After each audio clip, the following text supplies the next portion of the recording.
एक बार मैं आप लोगों को वापस अभिनंदन करता हूँ, आपका बहुत बहुत स्वागत करता हूँ। और आने वाली क्लास के लिए आप इसी प्रकार से इस चैनल के प्रति अपना प्रेम बनाए रखिएगा और प्रत्येक क्लासेस का आप आनंद उठाते जाइएगा। देखिए मित्रों, हम पिछली जो हमारी जो कक्षाएं थी, हिंदी व्याकरण को लेकर के कक्षाएं चल रही थी और उन कक्षाओं में हमने व्याकरण के जो अंग होते हैं उनके बारे में हमने पढ़ना शुरू किया था। और व्याकरण के बारे में मैंने आपको ये बताया था कि किसी भी कोई भी भाषा क्यों न हो, उनका कोई न कोई एक व्याकरण होता है और उस व्याकरण के 3 अंग होते हैं। पहला अंग हमने नाम लिया था, पहला अंग होता है वो है वर्ण विचार, और दूसरा होता है शब्द विचार, और तीसरा है वाक्य विचार। तो मित्रों, मैं एक बार आप लोगों को बता देना चाहूँगा, मैंने आपको ये बताया कि व्याकरण का सबसे छोटा अंग वर्ण विचार होता है। और वर्ण विचार के बारे में हमने ये बताया कि वर्ण एक प्रकार से ध्वनियाँ ही होती हैं, और ध्वनियाँ हम 2 प्रकार से लिखते हैं, और वो 2 प्रकार हमारे, एक तो स्वर के रूप में है और दूसरा है व्यंजन के रूप में है। फिर मैंने आपको ये बताया कि जब ये दोनों ध्वनियाँ आपस में संयोग कर लेंगी, तब व्याकरण का दूसरा अंग बनता है, वो है शब्द। तो मित्रों, हम स्वरों के बारे में अच्छी तरह से पढ़ चुके हैं, हम व्यंजनों के बारे में अच्छी तरह से पढ़ चुके हैं। अब देखिए, हम आगे का जो अध्ययन बिंदु है, उस अध्ययन बिंदु को लेकर के हम जो स्टार्ट करने वाले हैं या शुरू करने वाले हैं, तो वो अपना अध्ययन बिंदु इन स्वर और व्यंजन के पश्चात अपना व्याकरण का महत्वपूर्ण बिंदु शामिल होता है, वो होता है संधि। तो मित्रों, मैंने आपको ये बताया था, जब स्वर को हम अच्छी तरह से समझ जाएंगे और व्यंजन को हम अच्छी तरह से समझ जाएंगे, इसका मतलब स्वर किस प्रकार की ध्वनियाँ होती हैं, व्यंजन किस प्रकार की ध्वनियाँ होती हैं, जब इन ध्वनियों के बारे में अच्छी तरह से हम समझ जाएंगे, तब हम संधि के बारे में पढ़ना शुरू करेंगे। तो संधि का मतलब ये है कि हम कोई न कोई शब्द के निर्माण की प्रक्रिया का अध्ययन कर रहे हैं। तो मित्रों, ये शब्द क्या है? ये शब्द अपना है व्याकरण का दूसरा अंग, व्याकरण का ये दूसरा अंग है। तो मित्रों, हम दूसरे अंग को पढ़ने के लिए हम सबसे पहले इस दौर से गुजरेंगे, संधि विच्छेद के बारे में पढ़ेंगे। इसके बारे में हम यह पढ़ेंगे कि आखिर वर्णों के संयोग से शब्द कैसे बनते हैं, आखिर व्यंजनों के संयोग से शब्द कैसे बनते हैं। और इसके साथ साथ हमारे सामने जो हिंदी व्याकरण के समक्ष जितना भी शब्द भंडार है, उस शब्द भंडार में जितने भी हमारे सामने शब्द हैं, उन शब्दों की संरचना किस प्रकार से होती है, वो शब्द किस प्रकार से बने हैं, इनके बारे में हम तात्विक अध्ययन करेंगे।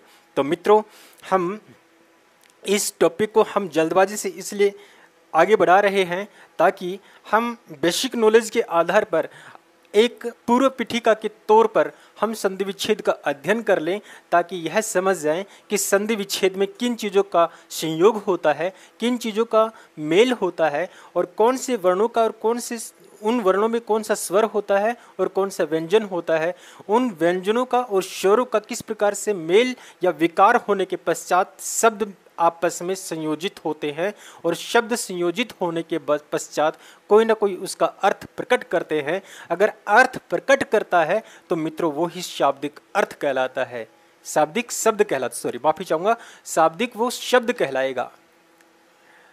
कहने का मेरा मतलब ये है कि चाहे स्वर हो चाहे व्यंजन हो, उन स्वरों को और व्यंजनों को जोड़ने के पश्चात या तोड़ने के पश्चात उसमें कोई ना कोई अर्थ जरूर छिपा हुआ होता है, और वो अर्थ किस प्रकार से छिपा हुआ होता है, वो सारा का सारा अध्ययन हम संधि विच्छेद में ही करेंगे।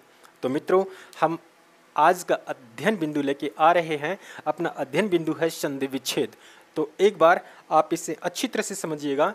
हम संधि विच्छेद को अभी शुरू नहीं करेंगे, लेकिन मैं एक बार इसकी पूर्व पीठिका बता देना चाहूँगा कि संधि विच्छेद में आखिर किसका अध्ययन होता है, और ये संधि क्या होती है और विच्छेद क्या होता है। तो एक बार मैं इसके बारे में थोड़ी सी चर्चा करना चाहूँगा कि देखिए मित्रों,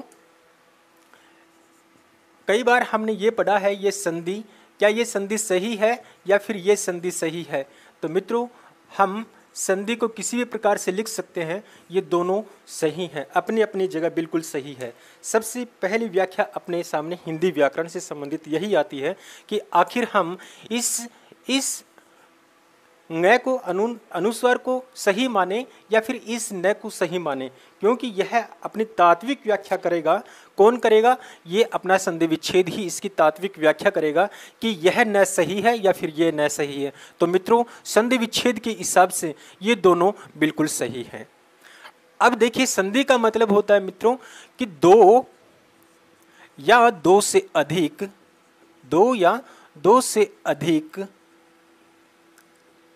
वर्णों के मेल से बना पद या बना शब्द ही संधि कहलाता है। तो मित्रों, ये वर्ण क्या है? देखिए, दो या दो से अधिक वर्णों के मेल से। तो मित्रों, हमने क्या बताया था कि वर्ण क्या है? वर्ण को तो हम पढ़ चुके हैं। वर्ण को किस रूप में पढ़ चुके हैं?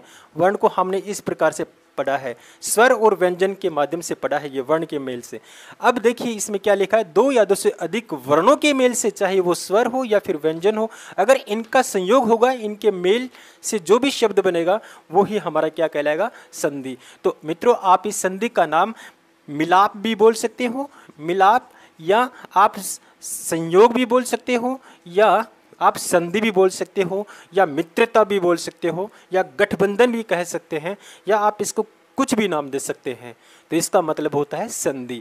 अब संधि के साथ साथ एक शब्द का और नाम आता है, वो है विच्छेद। विच्छेद का मतलब होता है उसको तोड़ना है। इसी के साथ साथ दूसरा नाम आता है विग्रह। तो मित्रों, ये विग्रह हो या फिर विच्छेद हो, दोनों एक ही शब्द है।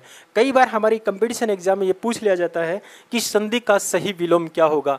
तो मित्रों, संधि का सही विलोम अगर शाब्दिक रूप में या अच्छी तरह से हम इसका अध्ययन करते हैं तो संधि का वास्तविक विलोम विग्रह ही होता है। अगर विग्रह ऑप्शन में नहीं है तो संधि का विलोम अगर दिया गया है तो विग्रह नहीं है, अगर उसके साथ विच्छेद लिखा हुआ है तो हमारा बिल्कुल सही है। तो कहने का मतलब यह है कि अगर संधि का विलोम पूछा जाता है तो अगर हम ऑप्शन में विग्रह भी है और विच्छेद भी है, तो मित्रों अगर विग्रह और विच्छेद दोनों दिए गए हैं तो मैं आपसे यही कहूँगा कि अगर संधि का विलोम पूछा जा रहा है तो हम पहली प्राथमिकता विच्छेद को देंगे। अगर विच्छेद नहीं है तो हम, अगर विग्रह नहीं है, अगर विग्रह उस ऑप्शन में नहीं है तो हम विच्छेद को ही सही मानेंगे। तो मित्रों, इस प्रकार से हम संधि के बारे में पढ़ रहे हैं और संधि के बारे में हमने अच्छी तरह से ये पढ़ा है, या आप लोगों ने शुरू से यही पढ़ा है कि संधि किस प्रकार से बनती है और उस संधि से बनने वाले जितने भी शब्द हैं उन शब्दों का विच्छेद किस प्रकार से होता है, इसके बारे में हम थोड़ी सी व्याख्या करेंगे। तो हम अपना अध्ययन बिंदु संधि विच्छेद के रूप में हम शुरू कर रहे हैं। तो हम अब जो अपना टॉपिक चलेगा उसको हम बहुत ही अच्छी तरह से, बहुत ही आराम से उसका अध्ययन करेंगे। तो मित्रों, मैंने ये बताया कि संधि का मतलब क्या है। संधि का मतलब यह है दो या दो से अधिक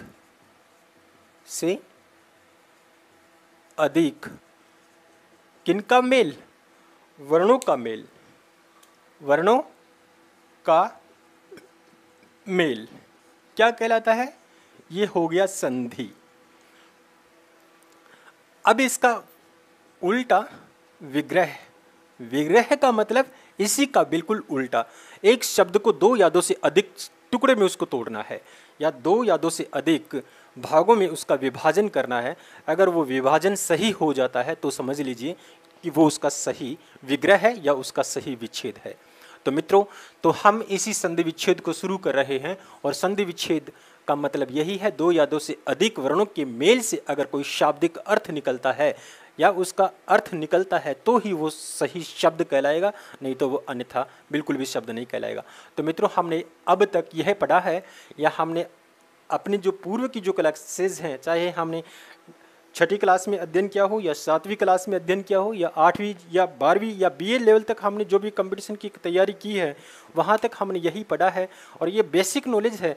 मतलब सभी को ये पता है कि संधि विच्छेद क्या होते हैं, सभी को पता है। लेकिन मित्रों हम उसका अच्छी तरह से अध्ययन करने के लिए नहीं आए हैं, हम केवल उसकी तात्विक व्याख्या करने के लिए आए हैं। तात्विक व्याख्या करने के लिए इस प्रकार से करेंगे, या इसलिए हम यहाँ व्याख्यान करने के लिए आए हैं ताकि हम एक ऐसा गुर बताएंगे ताकि आप प्रत्येक शब्द के टुकड़े कर सकते हैं, प्रत्येक शब्द के आप उसके टुकड़े कर सकते हैं, या प्रत्येक शब्द का आप संयोग कर सकते हैं। इस प्रकार से आप अच्छी तरह से संधि विच्छेद को कंप्लीट कर सकते हैं। देखिए मित्रों, हम यहाँ नियम नहीं बताएंगे, हम केवल उसकी एक गहराई की जड़ तक लेके जाएंगे, ताकि आपके सामने किसी भी प्रकार का शब्द रख दे तो उस शब्द की आप अच्छी तरह से संधि विच्छेद कर सकते हैं।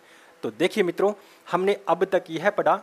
देखिए मैं किताबों को लेके सामने नहीं रखूंगा, मतलब किताब का ज्ञान हम नहीं उठाएंगे, क्योंकि किताबों का जो ज्ञान है वो किताब में शामिल है, लेकिन ये हमारा बोर्ड है, बोर्ड बताएगा कि हम किस प्रकार से उस टॉपिक को कंप्लीट करेंगे। देखिए मित्रों, हमने अब तक ये पढ़ा कि संधि के 3 भेद हैं, संधि के 3 भेद हैं, ये सभी को पता है। मैं यहाँ एक बार केवल नामोल्लेख करूँगा। संधि के भेद कौन कौन से हैं? एक तो है स्वर संधि, स्वर संधि, दूसरा है व्यंजन संधि,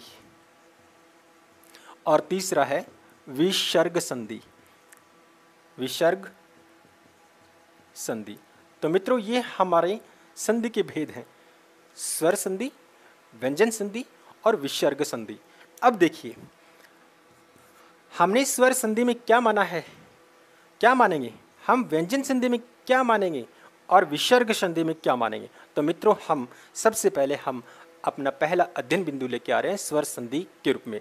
तो देखिए मित्रों, स्वर संधि हम वहाँ से स्टार्ट कर चुके थे। कहाँ से हम स्टार्ट कर चुके थे शायद आपको पता नहीं होगा, लेकिन मैं इनडायरेक्ट रूप में आपको बताऊंगा कि जब हम स्वर के बारे में अध्ययन कर रहे थे या स्वरों की हम उत्पत्ति के बारे में पढ़ रहे थे, तो मित्रों मैंने आपको बताया था कि स्वर का निर्माण इस प्रकार से होता है। मैंने उस वक्त बताया था कि स्वर इस प्रकार से बनते हैं। मैंने आपको बताया कि स्वर तीन ही हैं, मुख्य रूप से हमारी हिंदी में 3 ही स्वर हैं, लेकिन संस्कृत का एक री स्वर और हम लेके आए थे, और री स्वर लेकर के चलने के साथ साथ हम कितने स्वर बनाए थे, 19 स्वर का निर्माण जब हम कर चुके थे, तब ये मान लीजिए कि अपनी स्वर संधि वहीं हम कंप्लीट कर चुके थे। लेकिन वहाँ तक अपनी ये संधि विच्छेद वाला या स्वर संधि कंप्लीट नहीं है। हम इसको अच्छी तरह से लेके जाएंगे। क्यों लेके जाएंगे? क्योंकि ये संधि विच्छेद का टॉपिक है, और प्रत्येक प्रतियोगिता परीक्षाओं में इस प्रकार के प्रश्न हम लोगों से पूछे जाते हैं, चाहे 1 प्रश्न पूछा जाए या फिर 2 पूछे जाए या फिर 3 पूछे जाए, क्योंकि यह बहुत ही हिंदी व्याकरण का बहुत ही सबसे बड़ा टॉपिक है और सबसे बड़ा अध्ययन बिंदु है। और सबसे बड़ा अध्ययन बिंदु होने की वजह से प्रत्येक कंपटीशन एग्जाम में ये बहुत इम्पोर्टेंट बन जाता है। तो मित्रों हम इसी टॉपिक को अब शुरू कर रहे हैं। वो देखिए, हम सबसे पहले उठाएंगे स्वर संधि को। स्वर संधि को पढ़ने से पहले मैं आप लोगों को बताना चाहूँगा कि हम स्वर जब शुरू कर रहे थे या स्वरों का विकास कैसे हुआ था, उसके बारे में हमने बताया था कि स्वर जो बने हैं किस प्रकार से बने हैं। देखिए मित्रों, मैंने ये बताया कि मूल स्वर हमारे सामने 3 थे।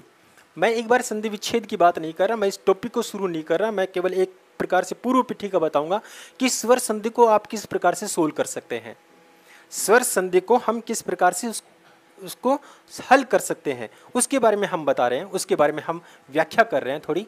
देखिए मैंने ये बताया कि मूल स्वर हमारे सामने ए, ई और उ, ये 3 होते हैं। हमारी हिंदी में मूल स्वर ये हैं, लेकिन हम संस्कृत की भी वहाँ चर्चा कर रहे थे, री स्वर की भी और चर्चा कर रहे थे। तो मित्रों मैंने ये बताया था कि इस स्वर के ऊपर हमने इसी स्वर का जोर डाला, किसका? एक ए का संयोग के साथ हमने दूसरा ए के साथ संयोग किया, तब जाके हमारा ये आ रूप बना था। तब मैंने आपको ये बताया था, एक एग्जाम्पल यह दिया था कि मान लो मित्रों ये हमारे सामने ये कलर है, ये किस प्रकार का कलर है? ये ब्लू कलर का। एक ही पेन चलाया हमने इसी के ऊपर दूसरा कलर चला दिया और इसी को हमने गहरा बना दिया। तो मित्रों ये बताइए कि एक कलर का एक ही लकीर खींचने से ज़्यादा वो डार्क हुआ या फिर दोनों कुछ ज़्यादा खींचने से डार्क हुआ। तो मित्रों इस प्रकार का मैंने एक एग्जाम्पल दिया था उस वक्त, तो मैं वापस वही एग्जाम्पल देना चाहूँगा कि मान लो एक ए के ऊपर हम एक ए का और उच्चारण करें, तब जाकर के हमारे सामने ये स्वर बना था और हमने बनाया था। इसी प्रकार हम इसी ई के ऊपर एक ई का और जोर डालेंगे, एक ई का और जोर डालेंगे, तब जाकर के हमने एक दीर्घ ई का रूप बनाया था। उसी प्रकार हमने इस लघु या मूल स्वर या लघु स्वर के ऊपर हमने एक लघु स्वर का और जोर डाला था, तब जाकर के हमने ये दीर्घ ऊ बनाया था। और उसी प्रकार ये री के ऊपर हम एक री का और जोर डालेंगे, तब हमारे सामने ये दीर्घ ये री बना था। तो मित्रों इस प्रकार से एक ही स्वर के ऊपर हम दो स्वरों का संयोग कर रहे हैं, तो हमारे सामने उसका बड़ा रूप दिखाई दिया जो हमारे इस रूप में है। तो कहने का मेरा मतलब ये है कि जब हम मूल स्वर से बड़े स्वर बना दिए, जब हम अपने मूल स्वर से ये बड़े स्वर बना दिए, तो मतलब क्या हुआ? मतलब ये है कि ये भी स्वर हैं, ये स्वर हैं। और उस वक्त मैंने आपको ये बताया था कि जो भी मूल स्वर होता है उसका कोई टुकड़ा नहीं होता।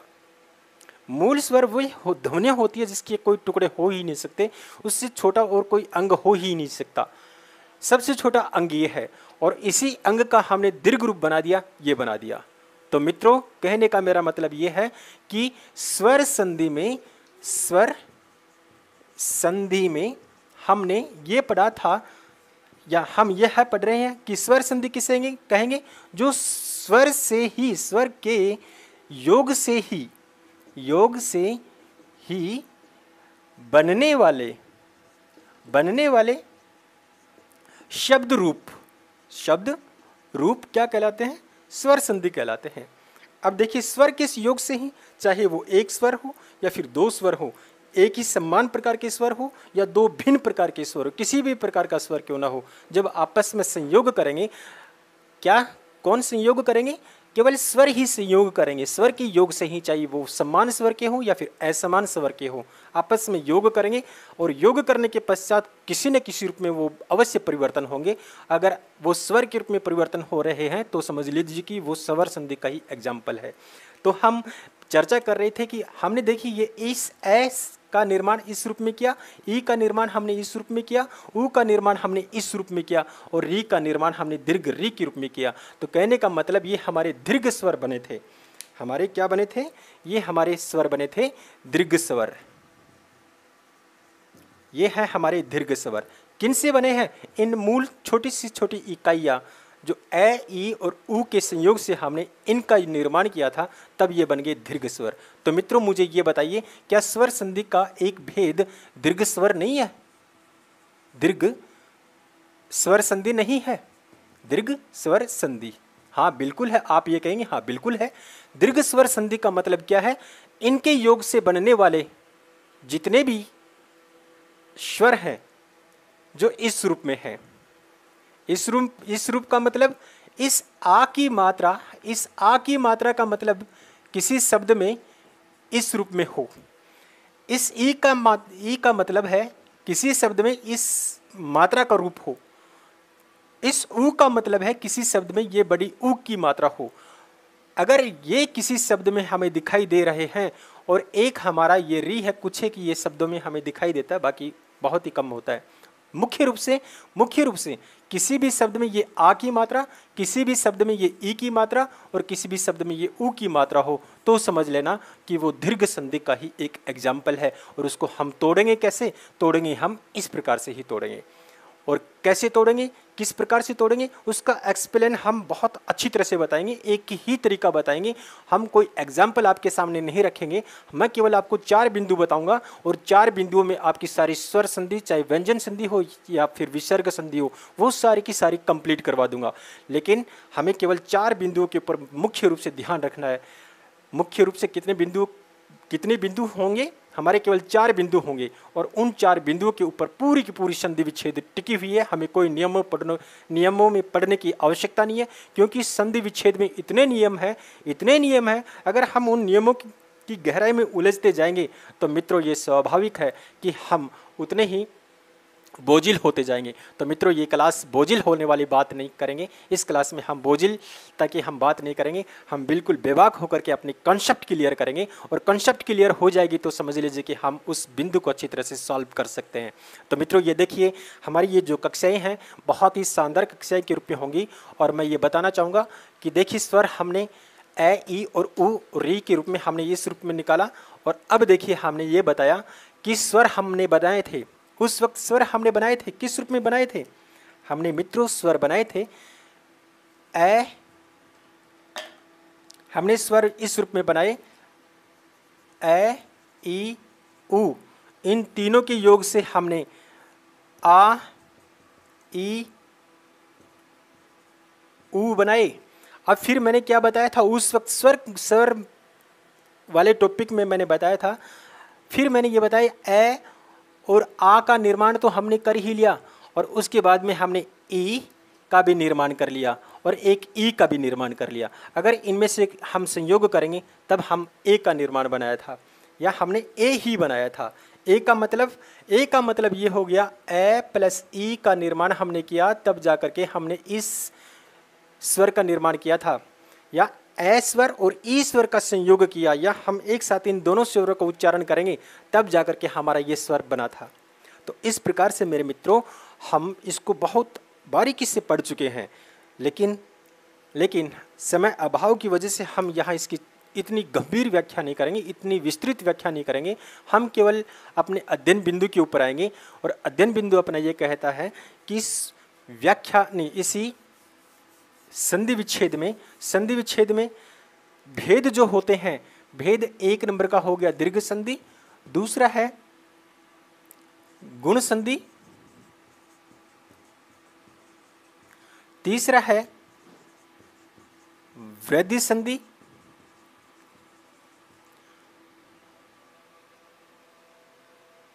चौथा है यण संधि, और पांचवा है अयादि संधि।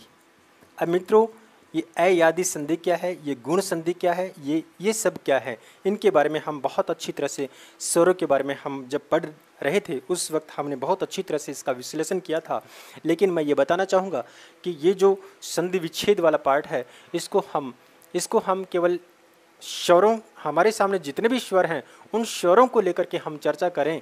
चर्चा करने के पश्चात हमारे सामने ये सारी की सारी संधि का जो रूप है वो बाहर निकल के आएगा। तो एक बार मेरी ये छोटी सी जो गुजारिश है, या मैं ये कहना चाहूँगा कि ये जो संधि विच्छेद में स्वर संधि है, इसके जितने भी पार्ट हैं, जैसे 5 पार्ट इसमें दिए गए हैं, प्रत्येक व्याकरण में ये दिया गया कि स्वर संधि के 5 भेद हैं, लेकिन हम 5 भेद तक सीमित नहीं है, हम संधि विच्छेद में 6 भेद पढ़ सकते। अपना मूल बिंदु पे आते हैं मित्रों, ये है अपना संधि विच्छेद। मित्रों इस बात के बारे में आपको कोई नहीं बताएगा, शायद आपको सबसे अलग बात सुनने के लिए मिलेगी कि हम संधि विच्छेद करते समय हम कौन कौन सी बातों का ध्यान रखें। और ये तो है ही, ये 4 बातें तो हैं ही, उसके बाद में हम क्रम से आगे बढ़ेंगे, और क्रम से हम आगे बढ़ते जाएंगे। तो मित्रों हम केवल ये 4 बातों को ही आपको मद्देनज़र रखेंगे, या हम इन्हीं 4 बातों को ही हम मुख्य बिंदु बनाएंगे, और इन्हीं 4 बिंदुओं के आधार पर प्रत्येक शब्द का आप संधि विच्छेद या उसका विच्छेद कर देंगे। तो देखिए मैं आपको केवल यह बताना चाहूँगा कि संधि विच्छेद में मुख्य रूप से हमें केवल 4 बातों का ही ध्यान रखना है। 4 बात वो कौन कौन सी हैं? तो मित्रों एक बार इससे गौर से सुनना, गौर से आप देखना कि प्रत्येक शब्द में यही आपको काम आने वाली है, और यही अगर आप पकड़ जाएंगे तो पूरा का पूरा व्याकरण आपको पढ़ने की जरूरत नहीं पड़ेगी। आपको न तो स्वर संधि पढ़ने की जरूरत पड़ेगी, न आपको व्यंजन संधि पढ़ने की जरूरत पड़ेगी, न आपको विसर्ग संधि पढ़ने की जरूरत पड़ेगी। हमें तो केवल क्या करना है, हमें तो केवल कॉन्सेप्ट क्लियर करना है, हमें तो केवल उनका तरीका अपनाना है। हमें पूरे शब्दों को अच्छी तरह से पढ़ना नहीं है, हमें तो केवल क्या चाहिए, हमें तो मुख्य बिंदु चाहिए, हमें केवल सूत्र चाहिए। जिस प्रकार से मैथमेटिक्स में क्वेश्चन को सोल्व करते हैं, उसी किस प्रकार से करते हैं, उनका कोई ना कोई मेथड होता है, उसी प्रकार से हम अपने मेथड को यहाँ जारी रख रहे हैं, हम अपना मेथड यहाँ देख रहे हैं। तो देखिए मित्रों संधि विच्छेद करते समय हमें केवल इन चीज़ों का ध्यान रखना है। पहला बिंदु अपना ये है कि अगर हम शब्द के टुकड़े कर रहे हैं, कि क्या कर रहे हैं मित्रों, हम अगर शब्द के टुकड़े कर रहे हैं, शब्द के टुकड़े करते समय या विच्छेद करते समय या विग्रह करते समय, किसी शब्द का हम विग्रह कर रहे हैं, टुकड़ा या विग्रह, आप ये मान लिए, या विच्छेद, विच्छेद कर रहे हैं करते समय, क्या है विच्छेद करते समय, करते समय सबसे पहले हमें यह ध्यान देना है, क्या ध्यान देना है मित्रों, उसका अर्थ निकलना चाहिए। क्या होना चाहिए, उसका अर्थ निकलना चाहिए। मित्रों सबसे मेन बात यही है, क्या निकलना चाहिए, उसका अर्थ निकलना चाहिए। चाहे उस शब्द के आप 2 टुकड़े करें या फिर 3 टुकड़े करें या फिर 4 टुकड़े करें, चाहे आप कितने भी टुकड़े करें, लेकिन उनका अर्थ निकलना चाहिए मित्रों। अगर अर्थ निकल गया, आपको नियम का पता नहीं, तो समझ लीजिए कि आपकी संधि विच्छेद सही है, आपका वो शब्द का जो जितने भी टुकड़े करे हैं वो सारे के सारे सही हैं। पहली बात तो ये है। दूसरी बात मित्रों ये है, दूसरा ये है, अगर उस शब्द के अर्थ, अगर उन टुकड़ों के अर्थ नहीं निकलता है, अगर अर्थ नहीं प्रकट होता है तो मित्रों आपको निराश होने की आवश्यकता नहीं है। अगर अर्थ नहीं निकल रहा है तो मान लीजिए उसकी जगह कोई ना कोई उपसर्ग हो सकता है। क्या हो सकता है, उपसर्ग हो सकता है, उपसर्ग हो सकता है। दूसरा बिंदु अपना ये है, पहला क्या है, उसका अर्थ निकलना चाहिए। अगर अर्थ नहीं निकल रहा है तो क्या निकल सकता है, उसका पहले वाले पद में क्या हो सकता है, उपसर्ग हो सकता है। अगर अर्थ भी नहीं निकल रहा है और उसमें उपसर्ग भी नहीं निकल रहा है तो मित्रों तीसरी बात मेरी ये है, अगर अर्थ नहीं निकल रहा है, उपसर्ग नहीं प्रकट हो रहा है, तो अंत में दूसरे पद में, किसमें, दूसरे पद में वो प्रत्यय भी हो सकता है। क्या हो सकता है, प्रत्यय, प्रत्यय का उदाहरण भी हो सकता है। क्या हो सकता है, उपसर्ग हो सकता है, और अगर उपसर्ग नहीं है तो प्रत्यय भी हो सकता है। और कई बार क्या होता है कि 2 पदों में उपसर्ग भी हो सकता है और प्रत्यय भी हो सकता है, दोनों होते हैं। अगर यह भी नहीं हो, क्या ना हो, शब्द के टुकड़े करते समय उसका अर्थ निकलना चाहिए। अगर अर्थ नहीं निकल रहा है तो शब्द के शुरुआत में पहला पद क्या होना चाहिए, उपसर्ग होना चाहिए। अगर उपसर्ग भी नहीं है तो क्या होना चाहिए, वो प्रत्यय भी हो सकता है। अगर मित्रों यह भी नहीं है, अगर यह भी नहीं है तो मेरा ये चौथा पॉइंट ये है कि अगर इन तीनों में से कोई भी प्रकट नहीं हो रहा है तो मित्रों आप ये मान लीजिए उनकी जगह उन दोनों पदों में से कोई ना कोई धातु या फिर कोई शब्दांश हो सकता है। तो मित्रों इस प्रकार से मेरी ये 4 लिखी हुई बातें हैं, आप इनको अच्छी तरह से अपने ज़हन में बैठा लेना और अच्छी तरह से आप इन्हीं को लेकर के किसी शब्द के टुकड़े करने का प्रयास करना। और मैं उम्मीद करूंगा कि शायद आपको पूरा व्याकरण पढ़ने की ज़रूरत न पड़े, पूरी संधि विच्छेद पढ़ने की ज़रूरत न पड़े, आपको व्यंजन संधि पढ़ने की ज़रूरत न पड़े, आपको स्वर संधि पढ़ने की ज़रूरत न पड़े, आपको विसर्ग संधि पढ़ने की ज़रूरत न पड़े। आपको केवल इन्हीं के माध्यम से आप उन प्रत्येक शब्द के टुकड़े निकाल सकते हैं। तो आप यही कोशिश करना कि हम जिस शब्द के टुकड़े कर रहे हैं तो हमारे सामने क्या ये 4 बिंदु नज़र आ रहे हैं। अगर ये 4 बिंदु में से कोई बिंदु फैक्ट हो रहा है और आप उस शब्द के टुकड़े कर रहे हैं तो ये स्वाभाविक है, ये दावा आप मान सकते हैं या ये दावा कर सकते हैं कि आपने जो भी शब्द के टुकड़े करे हैं वो सारे के सारे बिल्कुल फैक्ट हैं। तो मित्रों इस प्रकार से मेरे ये 4 बिंदु हैं और इन 4 बिंदुओं से एक प्रकार से अपने संधि विच्छेद खत्म है। लेकिन हम यहाँ तक ख़त्म नहीं करेंगे, हम ख़त्म करेंगे। एक बार मैं बताना चाहूँगा कि शब्द में संयोग कहाँ होता है और शब्द के टुकड़े करते समय हमें किन चीज़ों का हमें थोड़ा सा ध्यान रखने की आवश्यकता है।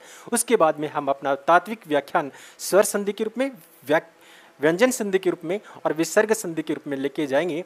तो ज़रा आप ये देखिए कि संधि में आखिर कहाँ शब्दों का मेल होता है, कहाँ व्यंजनों का मेल होता है, कहाँ स्वरों का मेल होता है और कहाँ विसर्ग का मेल होता है, उसके बारे में हम थोड़ी सी चर्चा करेंगे और उसके बाद में हम आगे बढ़ेंगे।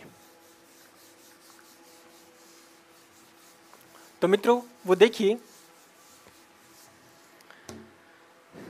संधि विच्छेद का मतलब ये है, संधि विच्छेद का मतलब ये है, संधि विच्छेद पढ़ रहे हैं। देखिए मित्रों, संधि, पहले तो हम इस संधि को ही समझे, संधि क्या है। मैंने कहा मित्रों, मैंने ये कहा वर्णों के मेल से कोई ना कोई विकार पैदा होगा, कोई ना कोई बदलाव होगा, वही संधि है। कहाँ होगा, कहाँ होगा? तो देखिए मित्रों, हमारे सामने दो पद हैं, एक पद ये रहा, एक पद ये रहा। मान लीजिए हम कोई शब्द है, किसी शब्द के हम टुकड़े कर रहे हैं, दो पद कहाँ है? देखिए मित्रों, ये तो है अपना प्रथम पद, यहाँ से लेकर यहाँ तक हम इसे कह सकते हैं ये है प्रथम पद, और ये है अपना द्वितीय पद, या इसे हम ये भी कह सकते हैं ये पहला पद है, पहला पद। पहला पद का मतलब ये पहला भाग है यहाँ से यहाँ तक, और ये हमारा दूसरा भाग है, द्वितीय पद, या हम ये कहें ये दूसरा पद है, दूसरा पद। अब देखिए मित्रों, हम इसका एक नाम और दे सकते हैं, ये तो है पूर्व पद, पूर्व पद, और ये है पश्च पद। तो इसको लिखने की आवश्यकता नहीं, हम केवल इतना लिखें, ये तो है पहला, ये दूसरा पद और ये पहला पद। तो मित्रों मैंने ये कहा कि मान लो हम एक शब्द लेते हैं, विद्यालय लेते हैं, विद्यालय, विद्यालय हमारे सामने ये शब्द आ गया, एक पूरा शब्द है, इसके हम टुकड़े कर रहे हैं, इसकी संधि विच्छेद कर रहे हैं, इसका विच्छेद कर रहे हैं, इसका विग्रह कर रहे हैं। तो विग्रह करते समय हमारे सामने क्या शब्द आए? ये विद्या प्लस आल्य आया। अब देखिए, हमने ये कहा कि ये जो पद है ये रहा, ये प्रथम पद, ये जो पद है ये कौन सा है? ये दूसरा पद। ये तो है पहला और ये है दूसरा। अब देखिए मित्रों, मैंने ये कहा कि विकार कहाँ पैदा होगा? विकार यहाँ पैदा हो रहा है, ये प्रथम पद का तो ये अंतिम वर्ण होगा और दूसरे पद का ये प्रथम वर्ण होगा। तो कहने का मतलब विकार यहाँ पैदा होता है, विकार यहाँ होता है प्रथम पद का अंतिम, और यहाँ दूसरे पद का प्रथम। भाग में ही विकार होगा, भाग ही संयोग करेंगे। विकार कहाँ? एक तो ये मिलेगा और एक ये मिलेगा। जब ये दोनों आपस में मिलेंगे, जब आपस में संयोग करेंगे, तब जाकर के कोई ना कोई विकार या किसी रूप में ये बदलेंगे। अब ये कहाँ बदले हैं? देखिए, यहाँ ये रही आ की मात्रा, मित्रों ये रही अपनी आ की मात्रा, किस में लगी हुई है? या में लगी हुई है। किस में है? या में मात्रा लगी हुई है, किसकी? ये आ की मात्रा लगी हुई है।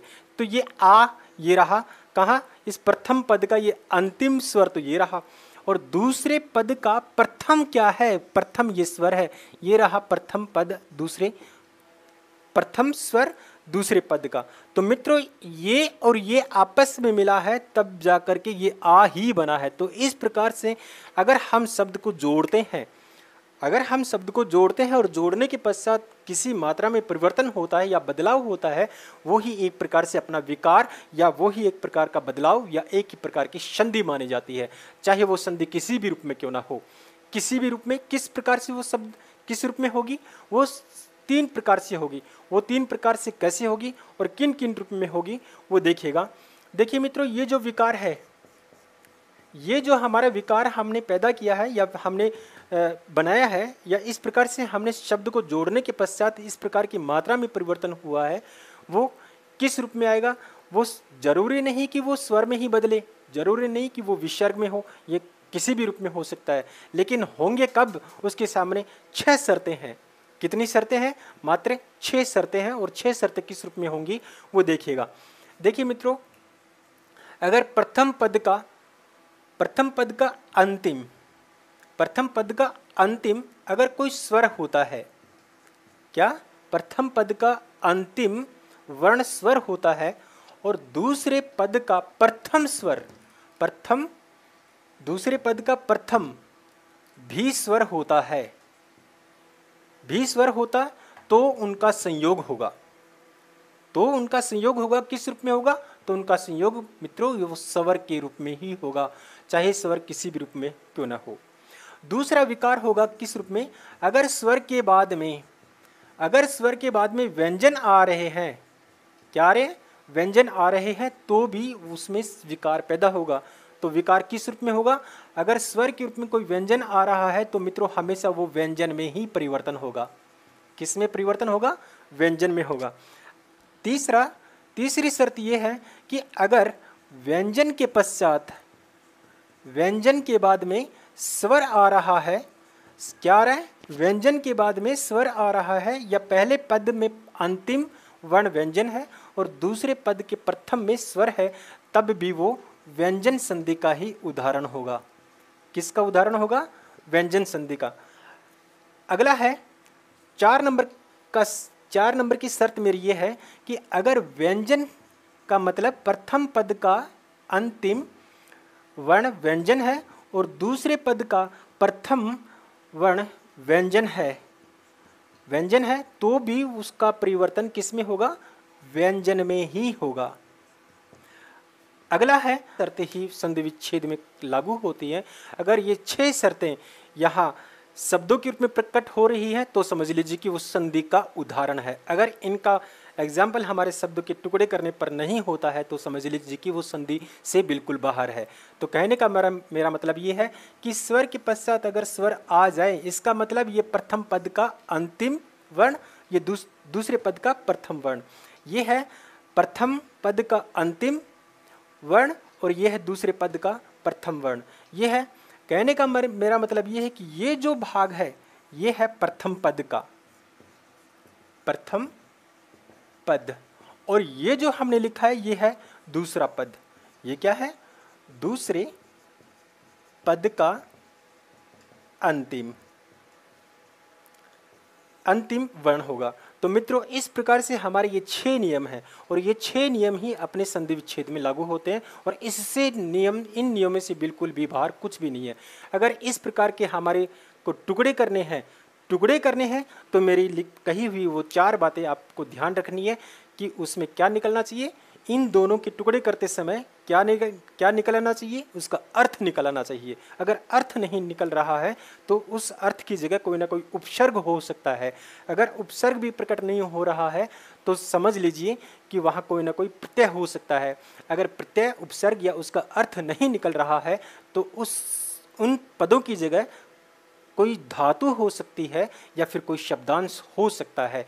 बस यही अपने 6 नियम और बाकी अपने लिखे हुए 4 नियम, केवल इन 10 नियमों की वजह से ही पूरी की पूरी संधि खत्म हो जाती है, जिसका हम व्याख्यान करेंगे, जिसको हम शुरू करेंगे, स्वर संधि के रूप में हम आगे लेके चलेंगे अपनी अगली कक्षा में।